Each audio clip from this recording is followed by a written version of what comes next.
He sits at the edge of the playground, not because he is lonely, but because something else is unfolding inside him. The swings blur in the distance, like slow-moving planets. Voices rise and fade. The world feels loud and restless. And he listens, not to answer, but to understand. Behind his quiet exists an entire inner world, filled with observation. Small rituals, private experiments, and weighty questions no one has ever thought to ask him. People mistake silence for absence. They measure presence by volume, by the speed of responses, by how quickly someone can perform on command. But the quiet child is not empty. He is deep. He is a reservoir. From the outside, silence appears like distance. But from within, it is deliberate cultivation. And in that gap between how silence looks and how it feels lies the root of everything we misunderstand about being quiet. Why does a child choose silence? Sometimes it is temperament. Some children are born with nervous systems that prefer low stimulation. They find stillness restful. Other times, silence grows as a defense. In households where speaking up brought criticism, where emotion was inconvenient, a young mind learned to self-soothe by withdrawing. In classrooms that reward speed and participation, quietness is treated like a defect rather than a gift. Yet neither temperament nor survival strategy tells the whole story. The quiet child often contains a paradox. Intensely social in their way, but cautious in the ways the rest of the world demands social engagement. The quiet child sees patterns. While others rush to be heard, they notice who is left out. And micro moments of hurt. The way a teacher's smile changes when someone misses a question. Listening is their craft. They collect impressions like stones. Later, those stones become metaphors, sentences, inventions, music, the untouched material of creativity. Think of the poets and the scientists who began as watchers rather than talkers. In silence, they learned to accumulate nuance. In silence, they tested the textures of the world before making a move. And yet, silence is fragile. It lives in a social economy that prizes performance and immediacy. The quiet child frequently internalizes a single corrosive message. You must be louder to be loved, so they adapt. Some mask, learning to mimic the extroverted scripts they see on stage or in life. Masking is energy draining. It makes the inside grow colder. Others react by withdrawing further, convinced that the world will never slow down enough to meet them. What begins as a strategy for safety becomes a lifelong negotiation between self and expectation. There is also a moral subtlety here. Quiet children are often assumed to be well-behaved, obedient, easy. Adults relax, but easy is not the same as nurtured. A child who does not demand attention may not be getting it. In schools and families, attention is sometimes allocated not by need, but by volume. The child who shouts their need gets it first. The child who whispers waits. Those long waits accumulate. They are small debits on the heart S ledger that over time compound into a certain entitlement of silence. Expecting less, asking less, believing that one's needs are optional. This is where the psychology curls inward. Quietness can be a chapel and a prison. The chapel is where reflection breeds insight. The prison is where self-erasure becomes habit. The quiet child learns to interpret their own voice as risky. They rehearse the sentences they wish they could say, and then decide not to say them. They become fluent in apology as a form of preemptive protection. Sorry, I don't mean to bother. Before they've even spoken. Over time, the apology becomes an identity, a way to survive under the assumption that their presence is an imposition. And yet, there is a power in that apology. Quiet people, when they finally speak, tend to be heard. Their words are like dated coins. They spend carefully, and because they are rare, they are noticed. But being noticed does not automatically translate to being understood. The quiet person's language is often indirect, symbolic, or slow. Modern conversation favors the immediate retort, the zippy comment. When someone offers a slow, considered thought, the group may fail to catch the thread. The quiet child then learns to compress themselves, to make their words smaller, to fit into the group's tempo. What might help us rethink this dynamic is to consider silence as not a problem to be fixed, but a quality to be respected. Silence is a different mode of engagement. It is not passive. It is patient. It holds back the rush of judgment. It allows complexity to breathe. Imagine a world in which we value the slow responder as much as the quick one. Imagine meetings where the first 10 seconds were intentionally left unfilled to give the quiet mind time to articulate something original. Most of our social architectures, classrooms, open-plan offices, team meetings are designed for immediacy, not depth. The quiet child is often living in a world constructed against their most natural rhythm.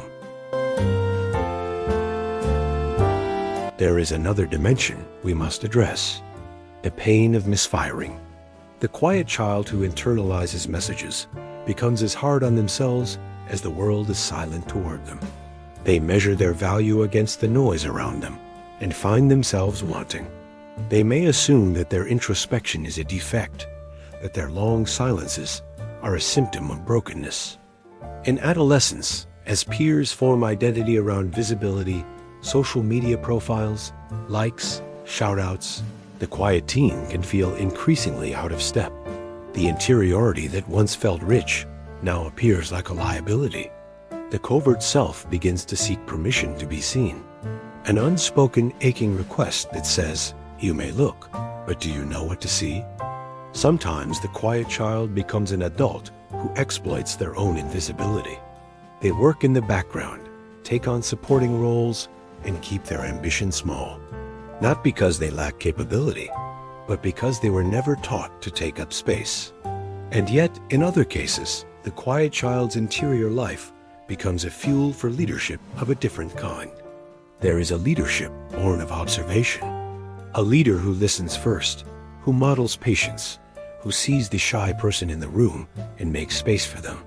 The quiet person's capacity to hold complexity can become a profound resource in any community that learns to appreciate it. How then do we care for the quiet child? The first step is to validate without demanding performance, to welcome the child's slow replies instead of filling the silence on their behalf, to ask open-ended questions that allow them to explore rather than interrogate, to give them roles that require contemplation rather than spectacle. The keeper of ideas, the builder of projects, the observer who maps out group dynamics. These roles do not limit a quiet child's social world. Instead, they respect their natural way of being and create channels for meaningful contribution. At the same time, we must help the quiet child learn skills of translation, how to shape their rich inner world into expressions others can understand when needed.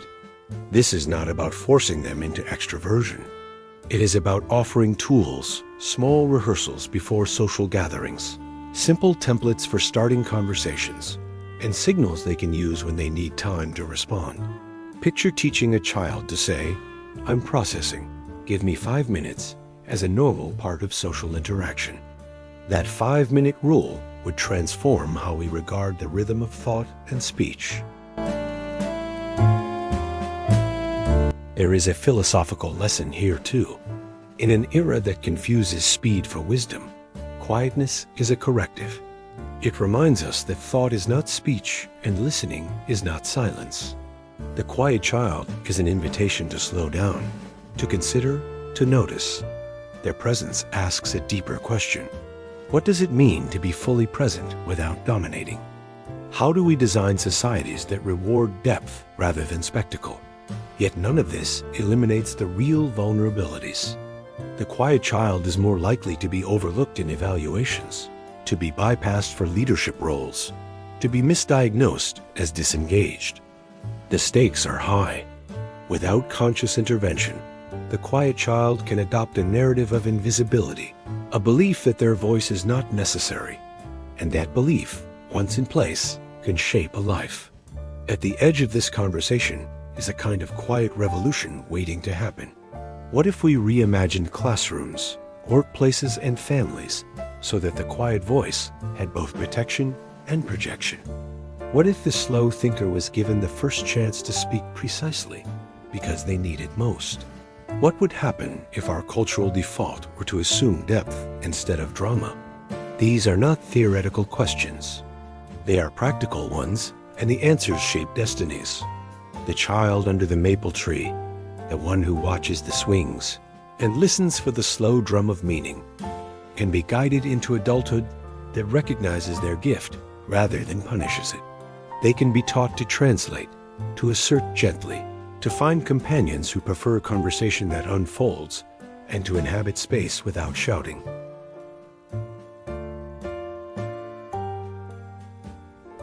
There is a paradox that returns like a tide. The quieter you are, the more room you make for others to be loud. But the louder the world becomes, the more essential the quiet becomes. So the question is not how to make the quiet louder. It is how to make the world listen. And that has everything to do with rethinking value, attention, and the very architecture of our shared spaces. If you find yourself in this quiet, know this: your silence is not a deficit.